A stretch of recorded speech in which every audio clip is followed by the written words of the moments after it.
ಈಗಲೇ ಚಂದಾದಾರರಾಗಿ ನಿಮ್ಮ ನೆಚ್ಚಿನ ಶೋಗಳನ್ನು ನೋಡಿ. ಓ ಚಂದ ಕಟ್ಟೋರೆ.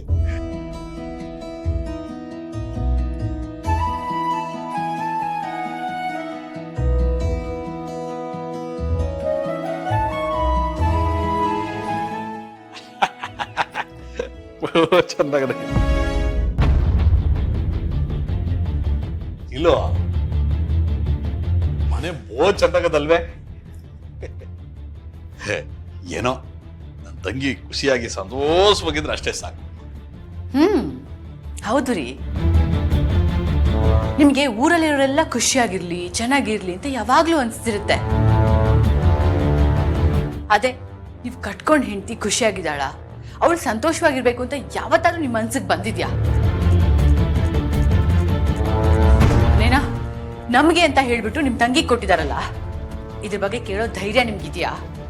ಇಲ್ಲೋ ಯಾಕಮ್ಮಿ ಹಿಂಗಾಡ್ತೀಯ? ನಮ್ಗೆ ಅಲ್ಲೇ ಅಷ್ಟೊಂದು ದೊಡ್ಡ ಮನೆ ಇಲ್ವೇ? ಅಷ್ಟೊಂದು ದೊಡ್ಡ ಮನೆ ಇರುವಾಗ ನಮ್ಗೆ ಯಾಕೆ ಬೇಕು ಇನ್ನೊಂದು ಮನೆ? ಅದು ಅಲ್ದೆ ಅಪ್ಪ ಅವನ್ ಬಿಟ್ಬಿಟ್ಟು ಆ ಮನೆಯಿಂದ ಆಚೆಗೆ ಬರಕಾದ? ಅವ್ರನ್ನ ಬಿಟ್ಟು ಆಚೆಗೆ ಬರೋದ್ ಸಾಧ್ಯನೇ ಇಲ್ಲ, ನೆನಪಲ್ಲಿ ಇಟ್ಕೊಬಿಡು. ಗೊತ್ತು ರೀ, ಇದೆಲ್ಲ ಯಾವತ್ತಿಗೂ ನಿಮ್ಮಿಂದ ಸಾಧ್ಯ ಇಲ್ಲ ಅಂತ. ನಿಮ್ಗೇನಿದ್ರು ನಿಮ್ಮ ಅಪ್ಪ ಹೇಳ್ದಂಗೆ ಕೇಳ್ಕೊಂಡಿರೋದೇ ಸಾಧ್ಯ ಅಷ್ಟೇ. ಅಲ್ಲ ರೀ, ನಿಮ್ ತಂಗಿನ ನೋಡಿದ್ರ? ಇಡೀ ಮನೆ ಅವಳ್ದೇ ಇರೋ ಹಾಗೆ ಹೇಗೆ ಓಡಾಡ್ತಾ ಇದ್ದಾಳೆ. ಒಂದ್ಸಲ ಬಾಯಿ ಮಾತ್ಗಾದ್ರು ಈ ಮನೇನ ನಮ್ಮ ಅಣ್ಣ ಮತ್ತೆ ಅತ್ತಿಗೆಗೆ ಅಂತ ಕೊಟ್ಟಿದ್ದು ಈಗ ನಮಗ್ ಕೊಟ್ಟಿದ್ದಾರೆ ಅಂತ ಬಂತ ಅವಳ ಬಾಯಲ್ಲಿ? ಇಲ್ಲ. ಹೋಗ್ಲಿ ಬಿಡಮ್ಮಿ, ಇದು ಅವಳದೇ ಮನೆ ಅನ್ನೋದು ಒಂಚೂರು ನೆನಪಿರ್ಲಿ. ನೆನಪಿದೆ ರೀ, ನನಗೆ ಚೆನ್ನಾಗಿ ನೆನಪಿದೆ.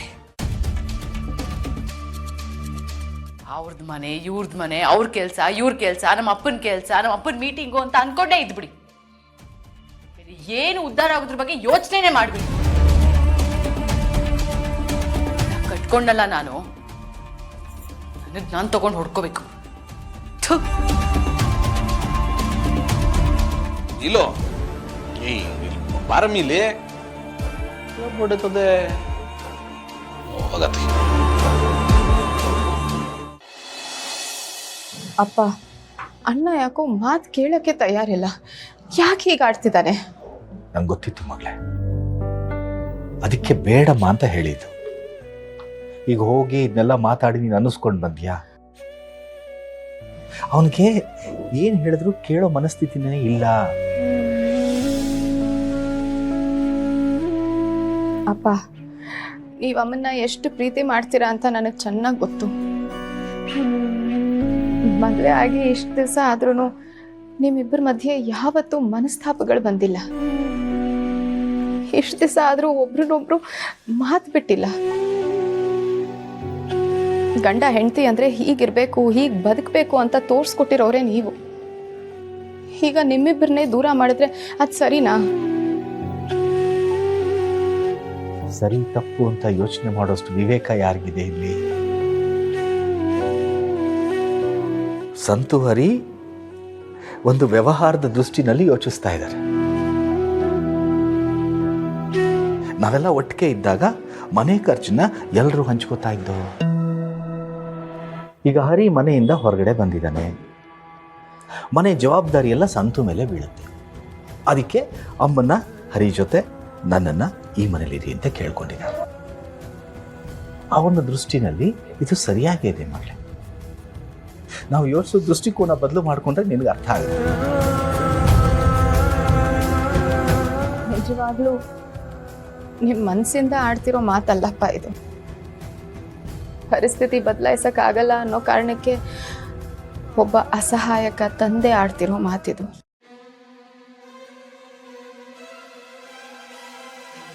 ಯಾಕಪ್ಪ ನಿಮ್ಮ ಮನಸ್ಸನ್ನ ಇಷ್ಟು ಗಟ್ಟಿ ಮಾಡ್ಕೊಂಡಿದ್ದೀರಾ?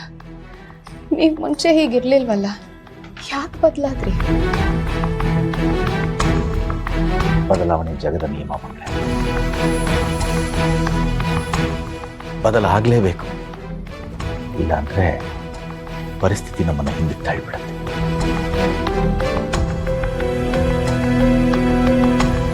ಅಪ್ಪ,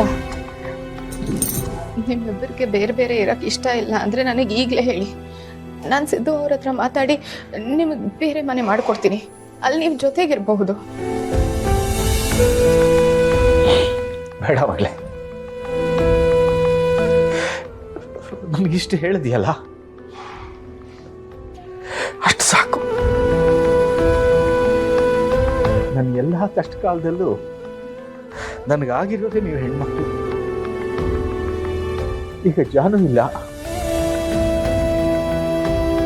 ನೀನೊಬ್ಳಿದ್ಯಾ. ನೋಡು, ನೀನು ಇದರಲ್ಲಿ ಹೆಚ್ಚು ತಲೆ ಹಾಕಿದ್ರೆ ಸಂತು ನಮ್ಮಿಂದ ಇನ್ನೂ ದೂರ ಮಾಡಿಬಿಡ್ತಾನೆ ಮಗಳೇ.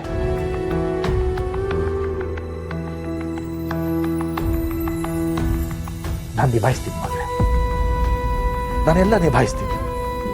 ನಮ್ಮ ಬಗ್ಗೆ ತಲೆ ಕೆಡಿಸ್ಕೋಬೇಡ. ನೀನು ನಿನ್ನ ಸಂಸಾರದಲ್ಲಿ ಖುಷಿಯಾಗಿದ್ರೆ ನಮ್ಗಷ್ಟೇ ಸಾಕು. ಬಂದದ್ದೆಲ್ಲ ಬರಲಿ,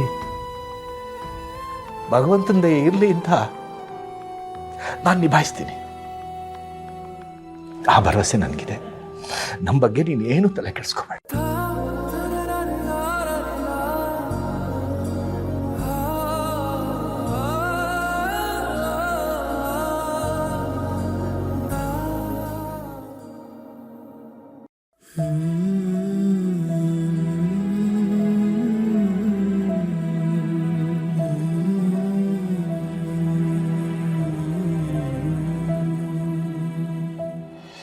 ಯಾಕೆ ಕಂದ ಕೈಗೊಂದು 4 ಬಳೆ ಹಾಕೋಬಾರ್ದೇನೆ ಪೂಜೆ ದಿನ? ಮರ್ತೋಯ್ತಮ್ಮ ಕೆಲ್ಸದಲ್ಲಿ. ಸಿಂಚು, ಇವಾಗ ನೀನು ಖುಷಿನಾ? ಥ್ಯಾಂಕ್ ಯು ಅಮ್ಮ, ಥ್ಯಾಂಕ್ ಯು ಸೋ ಮಚ್. ಇದಕ್ಕೆಲ್ಲ ನೀನೇ ಕಾರಣ ಅಮ್ಮ. I love you. ಸಿಂಚು, ನೀನ್ ಖುಷಿಯಾಗಿರೋದೇ ಕಣೆ ನಮಗ್ ಬೇಕಾಗಿರೋದು. ನೋಡು, ಮನೆ ದೊಡ್ಡದು, ಕ್ಲೀನಾಗಿ ಇಟ್ಕೋಬೇಕು. ಅಮ್ಮ, ಅದ್ರ ಬಗ್ಗೆ ನೀನ್ ಯೋಚನೆ ಮಾಡ್ಬೇಡ. ನಮ್ಮತ್ತೆ ಅದ್ರಲ್ಲಿ ಎತ್ತಿದ ಕೈ ಅಂತ ಹೇಳ್ಬೋದು. ಸಿಂಚು, ನಿಮ್ಮ ಅತ್ತೆ ದೊಡ್ಡವ್ರ ಕಣೆ, ಅವ್ರನ್ನ ಚೆನ್ನಾಗಿ ನೋಡ್ಕೊ.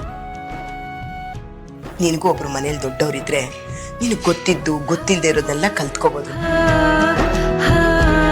ನಾಳೆ ನಿನಗೆ ಮಕ್ಕಳಾದ್ರೆ ಆ ಮಕ್ಳಿಗೂ ಅಜ್ಜಿ ಅಂತ ಒಬ್ರು ಮನೇಲಿ ಇರ್ತಾರೆ. ಏನು ಹೇಳು ಸಿಂಚು, ಅವ್ರು ನಿನ್ನ ಜೊತೆಲಿ ಇರ್ತಾರೆ ಅಂದಲ್ಲ, ನನಗೆ ಸಮಾಧಾನ ಆಗ್ತಾ ಇದೆ.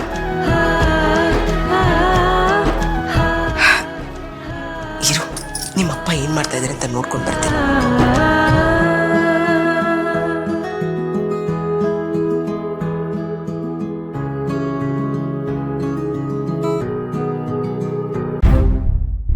ಸಿಂಚು,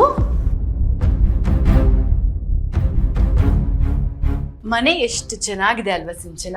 ಕಂಗ್ರ್ಯಾಚುಲೇಷನ್ಸ್. ಥ್ಯಾಂಕ್ ಯು ಅತ್ಗೆ. ಅಂತೂ ಇಂತೂ ಹೊಸ ಮನೆಗೆ ಬಂದ್ಬಿಟ್ಟೆ. ಓಹೋ, ಇವ್ರಿಗೆ ತುಂಬಾ ಸಿಟ್ಟು ಬಂದಿರೋ ಹಾಗಿದೆ. ಈಗ ನೀವಿಬ್ಬರು ಗಂಡ ಹೆಂಡತಿರೇ ಸೇರ್ಕೊಂಡು ಇಡೀ ಜೀವನ ಪೂರ್ತಿ ದುಡ್ದಿದ್ರು ಇಂಥ ಜಾಗದಲ್ಲಿ ಒಂದು ಸೈಟು, ಇಂಥ ಒಂದು ಮನೆನ ಮಾಡ್ಕೊಳಕ್ ಆಗ್ತಿತ್ತೋ ಇಲ್ವೋ?